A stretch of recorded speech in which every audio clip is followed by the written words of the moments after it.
Hello, hi teacher Yui, hi Ivan. Hi Al, hi, how are you? Hi to both of you. Music that we are going to talk about today, it's the fourth track in the 3M Music Collective series. And it's called Still Searching.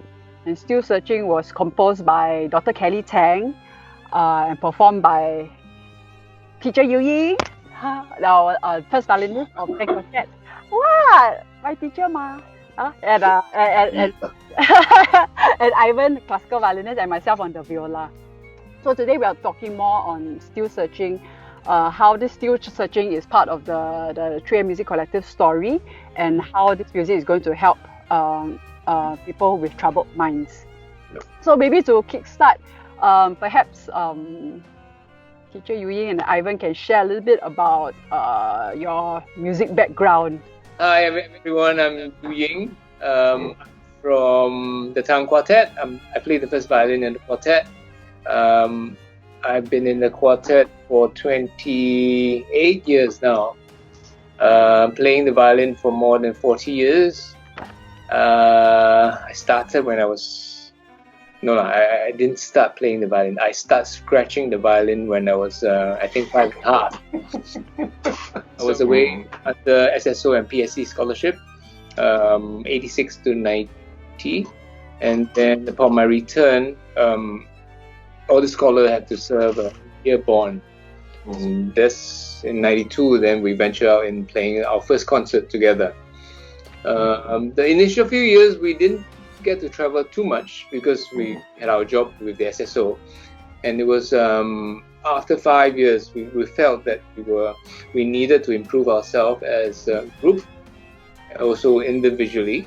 So we decided to take a sabbatical leave and apply for a special master degree in string quartet performance. So then went on to Rice University in Houston. And it was after that when we came back when we finished the master degree in 1999, with the encouragement of our professors at Rice University, we went on to take part in a couple of international string quartet competition.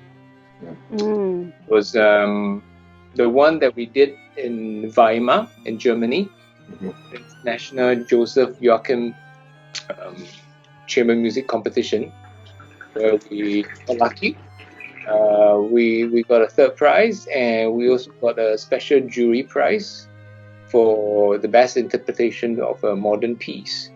We brought with us Bragg Sheng, a very renowned Chinese composer who's been in the US for many years.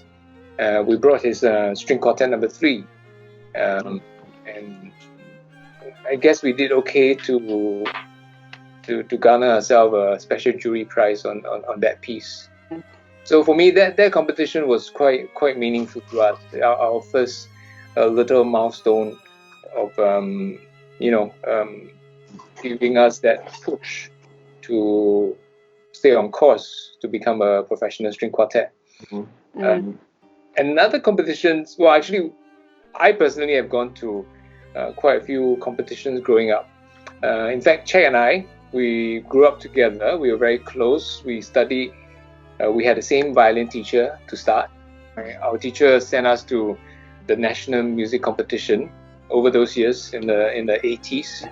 There's one competition that I actually took part, where it involves the two brothers, Leslie and Lionel Tan. It was, I think, my second year at the Royal Academy of Music, and Singapore back then had organized the Diners Club music competition. Quite a big, and the finalists would play a concerto with the Singapore Symphony Orchestra.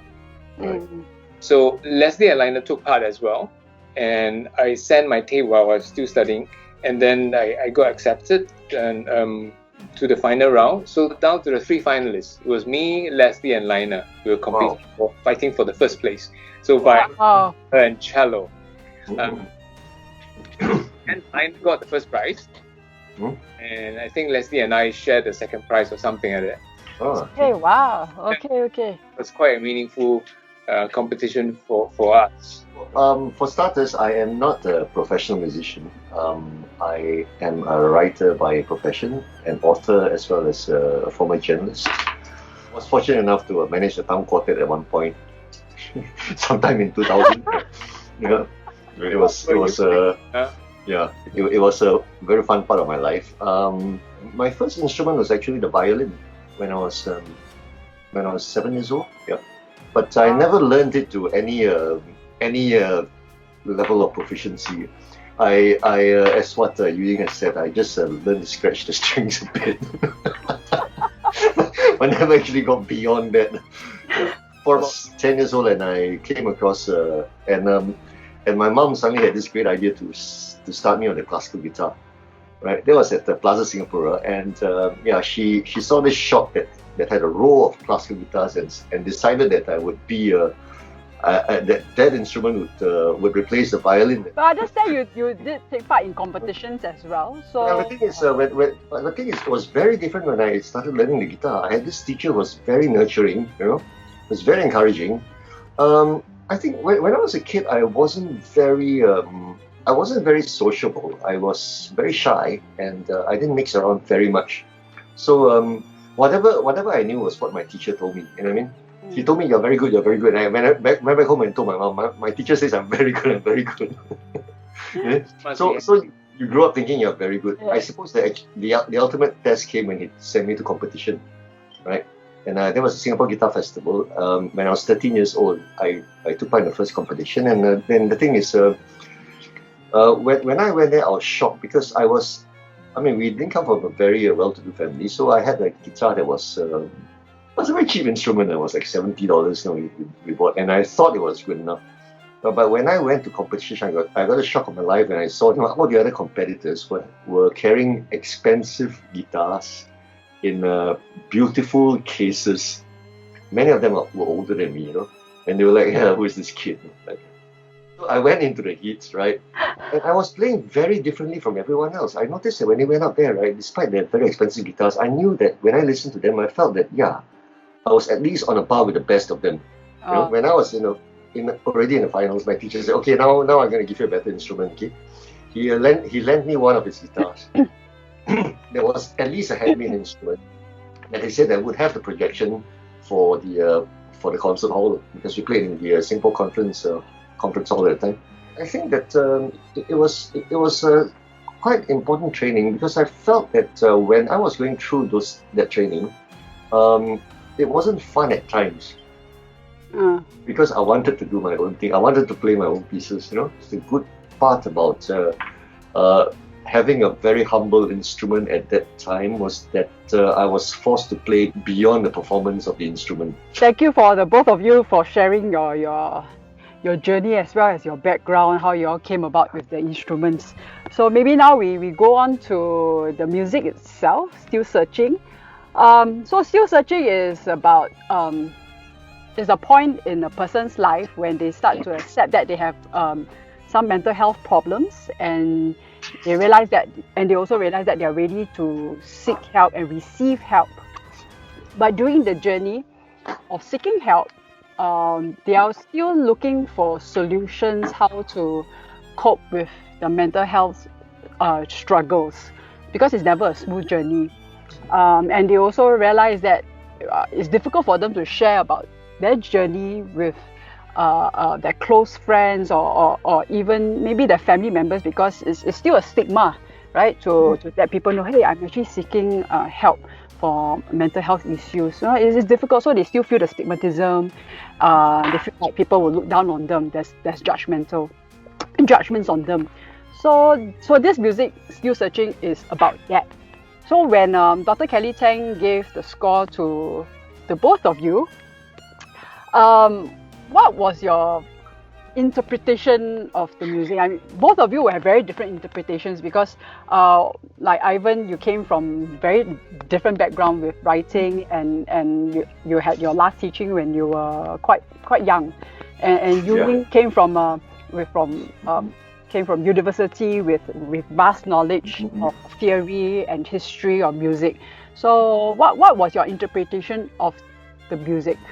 When I first got the music, looking at my violin part, it wasn't going to be a smooth journey. Demanding passages, and the piece is not just a beautiful ballad. It would have been nice if it's a beautiful ballad, but how this piece was written is it presents its challenges, and in return it has become learning the piece, experiencing the piece has become a more fulfilling journey for me. It's just how for the violin and viola part, it has a slightly different role. At least for the violin part, it has certain struggle, not technically, intonation wise. Also, I regard the writing as in the violin is someone who could be experiencing the mental issues or having more difficult times in having difficulty going through stuff on your own. And you makes one realize that you always you can't solve issues all by yourself. So having a listening ear, having even someone who might just listen to you in silence, is a very important part of one's realization of the issue or the problem that you're facing. So that I feel that throughout the piece, because at times when there's this difficult stuff that I'm playing, it feels that my support from the viola part is not immediately felt. Music starts off both parts almost traveling on the same wavelength. Yeah. Shortly after, the violin took a very different journey. They are no longer hand in hand, and you can hear the violin has a different mind on its own, whereas you can hear the viola part and also the guitar part being more of a supportive. Yeah. And I think the guitar part actually started first with more of a guitar pizzicato, right? So but how do you feel about your guitar part when it came through in the introduction? I think first things first, the music was not originally scored for guitar. I don't know what part. Was it for a cello or? Was actually for a string orchestra. I see. All right. Yeah, Okay. so actually there was a guitar part. Yeah. So I actually had a transcription made for the guitar part. Starting part was quite nice. You know, that very mysterious, almost the chord that sort of set the tone for the whole piece, right? Yeah. But the thing is, So we reduced it to just a chord, right? I mean, like chords as we went along, and I think that somehow when I saw the score, it felt very complex in terms of the rhythm, in terms of the melody, you know, and I think when I saw the violin and viola parts, I realized that there was already one struggle there, and so it was easier for me to play just the bass line and the chords, because I felt I didn't want to get into the battle. Oh my God, Ewing is always skipping so hard. Yeah, because I thought that the violin and the viola parts were already, were already so full. You know what I mean? That the inclusion of a third string instrument, right? And this one pluck string, so might have messed up what was already very nice there. That's what I thought. Personally, I feel I found that probably the guitar came in with a good rhythmic beat as well. So it's like driving force, trying to move things forward for the both of us, for the viola and the violin.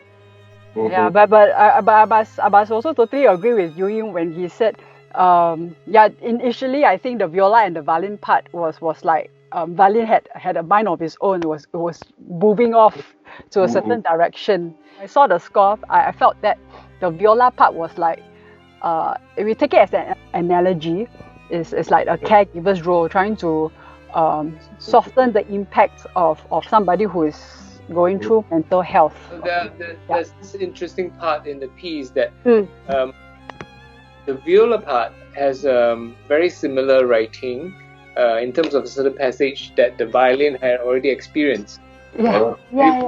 And violin acted as more of a supporting role, harmonizing with the viola.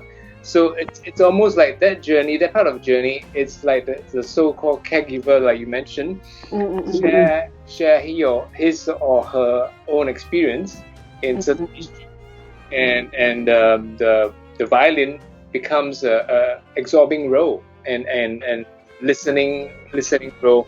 So I think it's such as life goes hand in hand. It's never about just giving, receiving. One have to give and take, and to be ready to receive, and be humble enough to receive. That's true. That's what I find. I mean, this piece is not just about violin, the star, viola is the motive. No, it's hand in hand. Although at times it might seem that the violin has a totally different soaring to a different height. Yeah. But, so that's why for me it's challenging in that way when we put this piece together. Yeah, especially your solo part with all the double stops. Double stops at different rhythm. So Kelly Tang really gives a chance for the viola to be able to express itself, because the viola part actually has a very nice melody, and I really enjoyed playing that piece actually. I think we have Dr. Kelly Tang to thank for writing this piece for us. In what way do you think classical music can be used to be an important tool to help people with troubled minds? The very fact that classical music, unless it's opera, it does not have words, it doesn't have lyrics. So how can people be able to interpret the music and find that, this is going to help me, if I'm feeling down, I'm going to listen to this music and it's going to help me feel better. The funny thing is, my first encounter, or my first knowledge of depression, right, as a mental health condition, actually came about from classical music. From my reading of the biography of Sergei Rachmaninoff, remains till this day one of my favorite composers. Okay, I mean he's a bit depressing, right? But the thing is, but he has got great melodies, and I love some of his orchestrations, and I mean he's a bit Hollywood also, a bit of grandstanding, but the thing is, one of the stories that I read was that after the premiere of his first symphony, conducted by this Glazunov, right, I think Rachmaninoff went into depression because it was a disaster, But the thing is, now that you listen to that first symphony, it isn't so bad, and he actually went through like hypnotherapy and that kind of thing, from this doctor called Nicholas Dahl, and the thing is, when he got out of depression, one of the works that he did after that, which was very successful, was his Opus 18, the C minor concerto number 2. Okay. It's actually my go-to piece when I'm feeling sad. And when I'm like going through a bad time, I'll just put it on, and 35 minutes later I'll feel a lot better. What do you think is the reason? Because of the soaring melodies, or is it because of the harmonies, or is it everything that is coming together? I just feel that it's a very sublime way of speaking, and music actually reaches a part of you that words, that goes beyond words sometimes. I feel that if I were to express myself as a musician, right, if I want to show that I'm sad, it would be easier for me if I played the guitar than if I sang, Because if I sing, you all will cry. Same here. So I must echo what Ivan say about Rag 2. For many years in the SSO, Rag 2, Rachmaninoff's second piano concerto, remains one of the most moving, especially his second movement, slow movement. it's to die for. It's one of those melody, and playing in the orchestra in a supportive role, the harmony, how the melody flows, just gets to me always. Even I'm just one of the string players in one tiny screw of the whole entire piece, whole entire machinery of emotions. You feel you are still a very vital part to the whole magical journey. It's just so moving, and the piece starts off with just very simple harmony and simple melodic line, but it gets to you. So there are plenty of classical music that can speak to you without lyrics, without words. One piece for me that has sort of helped me, that has sort of made me break into tears, make me collapse, is from a string quartet written by Beethoven. One of his late string quartet, Opus 132. This quartet alone, it's about close to 50 minutes. Right. And it's slow movement. It's the third movement. It's the center of this position. It lasts about close to 18, 19 minutes long. And there's a title to this slow movement. It's a holy song of thanksgiving, of convalescent to the deity. That means a song of thanksgiving, a song of thanks to gratitude to God, higher being. And Beethoven wrote this piece after he dedicated this movement to his journey. I relate to this movement, especially about 11 years ago, when I myself experienced close to costing my life. I was diagnosed with a type of cancer, and so during the period of healing and receiving my therapy and stuff, what I went through, I listened to this movement a lot. And again, this piece is similar to what Dr. Kelly Tang Still Searching. It's a journey of its own, except it's like 20 minutes long. Listening to the journey, it's got its depressing, desperate moments, but yet it always finds a way through his amazing writing of misery to a triumphant another passage, another section of his life that he almost owns the victory. That 6 months of receiving my treatment, always makes me break down into tears. And back then, the quartet still haven't learned this piece. And I always promised myself that we must get the quartet to perform this piece. And we eventually did sometime last year. I think we were there, right? So music has that power. Be it classical music or pop music, I think it doesn't necessarily always need the word, the lyrics to it gets to you. Yeah, so I guess in a nutshell, I think from what the both of you have shared, it's because of a certain experience that when you hear the music, you are able to relate to it based on the experience. So it has created visual and imageries in your mind, and that imagery can follow through with the music. So that helps a lot.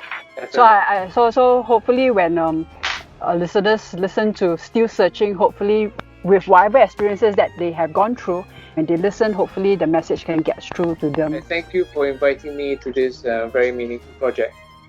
Thanks to Dr. Kelly Tang as well. Yeah. Okay, take care. Bye-bye. Bye-bye. Bye.